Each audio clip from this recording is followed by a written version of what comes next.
It's great to see that level of detailed pushback from veterans, Michael. Yeah, it is. And he went through and broke down that aspect of Project 2025. He talked about the Insurrection Act of 1807 and how it could be employed. I'm glad you showed the video of Mark Esper talking about Donald Trump wanting to shoot George Floyd protesters, okay, as well. So this gives more insight. I know it's 922 pages, and a lot of people said, and in some speeches, Vice President Kamala Harris jokingly says, can you believe they wrote this down? Yes, I can believe they wrote this down because this is the second time the Heritage Foundation has done this. They did this in 1980, and it was a book called Mandate for Leadership that contained 2,000 policies they wanted the Reagan administration to adopt. The Reagan administration adopted 64% of those policies in Reagan's first term. So and it's good that you have older white men who are breaking this down, who have military experience also, okay? And when he talked about Project 2025 attacking diversity, equity, and inclusion when it comes to the military, September 2020, Donald Trump signed an executive order banning the use of critical race theory when it came to training for federal employees. And that is what really sparked the attack on critical race theory. That was 6 months before Christopher Rufo did his series of tweets redefining what critical race theory was. See, that was March 2021. So this is excellent right here. We need to utilize this. We need to circulate this. The folks at VotesBets put together this video, y'all, that they went through Project 2025 and laid out how devastating this plan could be to the nation's military. Check it out. Project 2025. Project 2025. Project 2025. Project 2025. Project 2025. Deeper look at Project 2025. You've probably heard about Project 2025, the 900-page manifesto drawn up by Donald Trump's Maga allies to radically remake our country. It's worth knowing about as you think about your vote, because this election is not just a choice of candidates. It's really a choice of the kind of country you would like to live in. Project 2025 is the MAGA Republican playbook to go around the Constitution, the Congress, and the courts to take total control of our government, using it to enforce their ideology on our lives. The thing is, it's eminently doable. They've been planning this for years, and we'll be ready to go on day one should Donald Trump be elected. Let's look a little deeper at a section that's been overlooked in the media. Their plan to radically remake our military. If one were to write a credible roadmap to transform our democracy into a dictatorship, this is what it would look like. And a big part of that is to turn the most effective, professional, and nonpartisan fighting machine that the world has ever seen into Trump's MAGA military force. Ready, willing, and able to deploy against our fellow citizens should Trump issue an illegal order. It achieves this goal in 4 steps. First, it corruptly uses the power of the presidency to fire flag officers, generals, admirals, and so on, who they deem not sufficiently loyal to Trump. Second, it stops promoting anyone in the military who doesn't pledge allegiance to their agenda. Third, it obliterates military readiness programs that ensure our diverse forces know how to work together. Fourth, it actively recruits troops who may have been targeted for radicalization by white supremacists. And then, it enables the use of the Insurrection Act to deploy the military inside the country against political opponents, protesters, or just about anyone Donald Trump chooses. That's a lot. So let's walk through it. The first step in creating a military that is loyal to Trump and carries out whatever order Trump gives, legal or not, is to remove all obstacles at the top.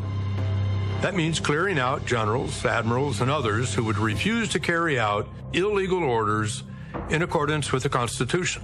Trump himself has made it clear. I would fire them. You can't have woke military. Project 2025 calls troops who follow the Constitution Marxist and says they are Barack Obama's General Officer Corps. Well, I served in uniform for over 30 years, following my father's footsteps, and my family still serves today. I can assure you that there aren't many Marxists in the military. So who are they looking to fire? Anyone who is loyal to the Constitution above all. Once they clear out top ranks, they will only promote MAGA loyalists. They falsely claim that promotions under previous administrations were illegitimate and that the antidote is to freeze promotions, even if people are in line and qualified, unless they are Maga loyalists. That clears way for Trump to move his hand-picked people into key military leadership positions in acting roles, sidestepping any Senate confirmation vote. And who might he choose? We're talking about people like disgraced retired Lieutenant General Michael Flynn, who pled guilty to lying to the FBI in a Russian influence case, but was pardoned by Trump. General Flynn, he's some general, he's some man. He took abuse like nobody could have handled, and he came out bigger, better, stronger than ever before. We love him. He's a leader. And you just stay wealthy and healthy and well and everything. I want you to have great lives in general. You just have to stay healthy because we're bringing you back. We're going to bring you back. We're talking about retired Brigadier General Don Bolduc, a 2020 election denier who called for abolishing the FBI. Project 2025 then radically changes the culture of service. The report spills a lot of ink falsely arguing that the military spends most of its time on social engineering, Marxist indoctrination, critical race theory, and diversity, equity, and inclusion. It bashes transgender service members and kicks them out of the military. Anyone who has worn the country's uniform knows there is no Marxist indoctrination or social engineering going on. So what are they talking about? They're referring to programs that train our diverse armed forces how to respect each other and work together. This is key to unit cohesion and readiness. It's really a matter of life and death on the battlefield. They would abolish this training in order to remake a diverse fighting force into a political, homogenous MAGA military. Finally, Project 2025 curiously stresses the need to reward 8,400 troops who were discharged for refusing orders to be vaccinated against COVID during the pandemic. It rewards them with back pay and full restoration of rank to lure them back. Wonder why? Well, far-right conspiracy groups and white nationalists have spent years targeting people who are anti-vaccine to recruit and radicalize. They bury them in anti-government propaganda and MAGA conspiracy theories. These are not people you want to hand a military weapon to and hope for the best. So, how might President Trump use this MAGA military? Well, we don't have to guess. Think back to when he ordered his staff to deploy the military to shoot protesters demanding justice for George Floyd's murder. Just shoot them in the legs, he ordered. Unfortunately, the chairman of the Joint Chiefs and his Secretary of Defense rightfully told him no. What specifically was he suggesting that the U.S. military should do to these protesters? He says, can't you just shoot them? Just shoot them in the legs or something. And he's suggesting that that's what we should do, that we should bring in the troops and shoot the protesters. Donald Trump learned that when people are loyal to the rule of law and the U.S. Constitution, they can stop him. He won't make that mistake again.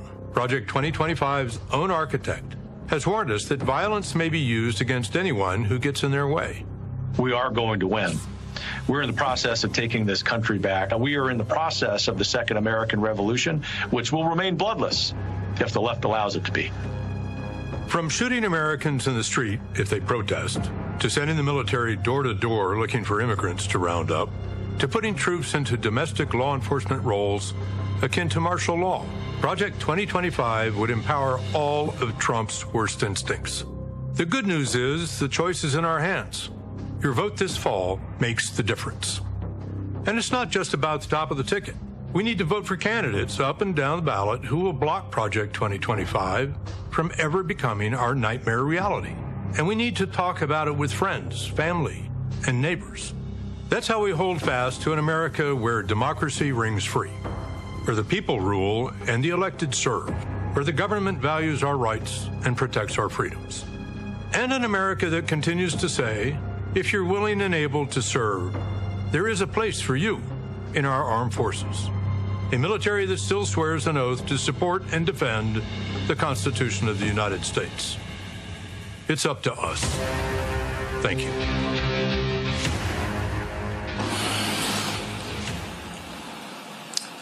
See, I love the fact that you have veterans who are sick and tired of Republicans cloaking themselves in the flag and calling them out on their BS. And I think that's why videos like this, Michael and Kelly, are crucial, because what they do is they allow folks, you can't try to question their service. You can't try to question their commitment, even though we know these folks try to do that. We see that with Governor Tim Walz. They're trying with Governor Wes Moore.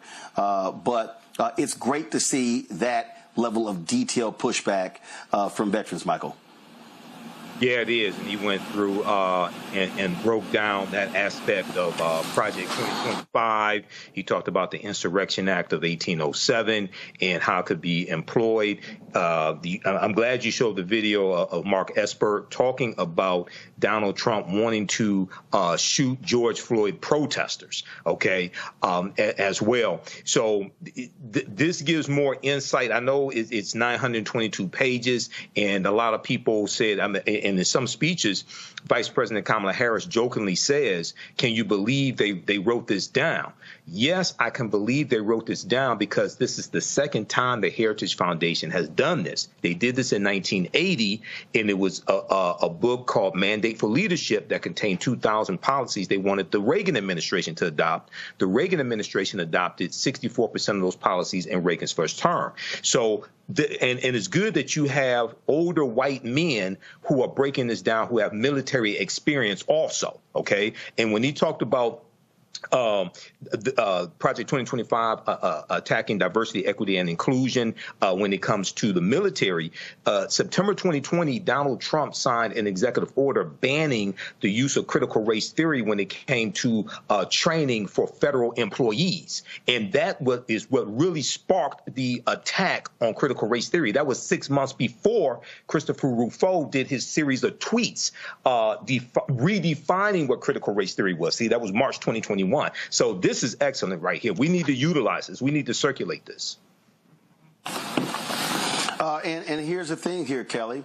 This is a video where the leader of Project 2025 makes clear that without Donald Trump, this doesn't exist. Watch this, and I want to get your comment. When I suspect this project wouldn't exist if we didn't have the Trump administration, where you had a new maverick candidate who didn't have the machinery of the party necessarily like lining up and everybody from previous administrations helping out. And so you had this situation where it became clear that something like this is very necessary. Well, that's quite true. I would say even more necessary in kind of the circumstances you describe, because even a we'll call it an establishment candidate where everybody just sort of wanders back in, but they're not particularly conservative, then they're more open, they know what to do more, there's less chaos, but they're less likely to actually seek to implement conservative policies. So there's a trade-off there, and we're trying to overcome the downside of that trade-off. So when I suspect this... You heard him. There's a trade-off there. Kelly? It is terrifying to me that this could possibly actually happen, because it would truly be the end of how America is perceived, how America functions as we know it. The reason why those people think that but for Trump, this would not be happening is because, frankly, he's the only quasi-politician, because he's not even a full-fledged politician, let's be honest. He is the only vessel who would be dumb enough to enact this and think it's not going to affect him, that it's not going to affect his families, etc. So it is imperative that people understand that this is not a joke. And you should also take into consideration with this ad in particular that, yes, they are veterans, but note how you don't know what their political party is. You don't know what their ideologies are. All you know is that they are against Project 2025. And the reason for that is Project 2025 is anti-American. And when you're talking about a group of people being veterans whose lives have been dedicated to protecting the America that we know, that people love, that people respect, for all of these people to be on board and be like, I don't know what this is, but it's not American, that should tell you something. That should tell you something. Indeed, indeed. All right, folks, hold tight 1 second. We come back. I want to talk about this case out of Louisiana. And if you want to understand why federal courts are so important, you want to understand why there's a difference between a President Kamala Harris or a Donald Trump in the Oval Office. Y'all know I can never call that man president. So I'm going to use every other iteration possible.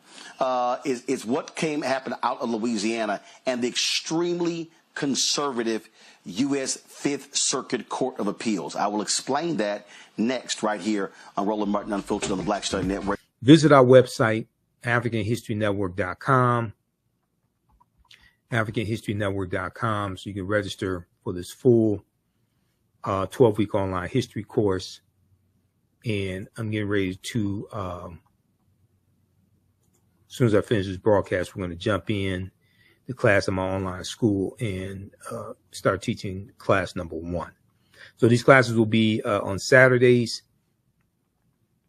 4 p.m. Eastern Standard Time. We're running a little behind schedule today, so I had to get everything set up. But go to our website, AfricanHistoryNetwork.com, scroll down the page. You'll see the second class that I teach, Black Resistance Movements, Christopher Columbus, the Haitian Revolution, and Black Power Movement, 1492 to 1968. We do that on Sundays, 4 p.m. Eastern Standard Time. So click right here to register for the second course. You can register for the course bundle for both classes on sale for $120. Click right here to register for the course bundle. This content is PG-13, so you can use this with your children also. I don't do a lot of cursing. It's nothing like that. It's a very visual class. So we have 200 slides in the PowerPoint presentation, video clips that we look at, book references, 80 to 100 articles. And then we have class number 1 of Ancient Kemet, the Moors, and the Ma'afa, Understanding the Transatlantic Slave Trade. Click right here to register for that. And the class lesson plan is here for the full course. You can download the class lesson plan. Okay, so there's a ton of information that we cover in this class. I'm just giving you a brief overview. Okay, so have you all learned anything so far? How do you all like this type of information? And who still needs to register for this class? So when we scroll down, we look at some of the other content that we'll cover. We'll look at archaeological discoveries that keep causing the scientists and archaeologists and paleontologists to push the timelines back. And these are archaeological discoveries that show an African presence in parts of the world earlier than people thought. Okay, so there was one good article, Recap Humans Are 100,000 Years Older Than We Thought. This is from the New York Post. We'll look at the lost city. There were 2 lost cities of Egypt. One, dazzling Aten, which was discovered a few years ago, but then also Tanis Heraklion, which was discovered about 2013. Tanis Heraklion.